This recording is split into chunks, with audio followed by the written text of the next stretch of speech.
Hi guys, today I'm going to be installing an aftermarket backup camera on my 370Z and connecting it to the Tesla style touchscreen. So let's get started.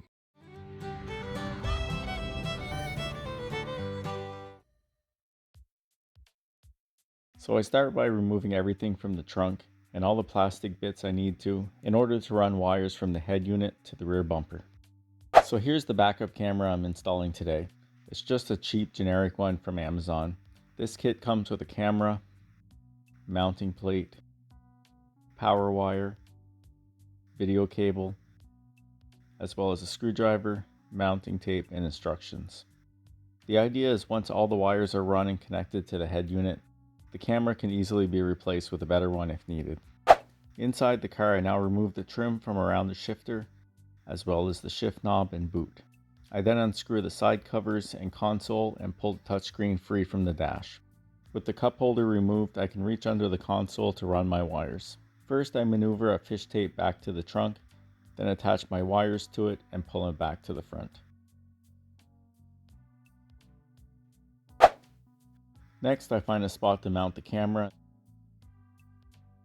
and decide to run the wires up through the little hole where this light clips in. So I pop the light out and feed a wire through this grommet in the trunk and run it through the bumper with the video cable. Next, I'm going to connect the power wire from the camera to the right reverse light. We can see here the reverse light power wire is this green and white one that comes down to this connector and comes out the other end as this orange one. So now I'm going to splice the orange wire and the wire I ran through the bumper.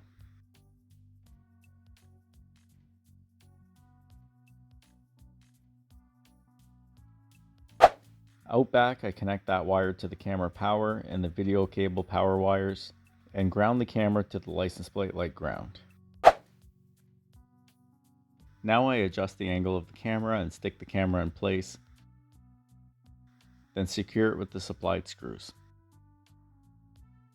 With the camera done, I move on to the touchscreen and plug in the camera video cable. Next, I find the reverse detect wire in the harness and connect it to the video cable power wire so the camera turns on when the car is put in reverse. Now before I screw everything back together, I turn the car on and move the shifter to reverse to test the camera.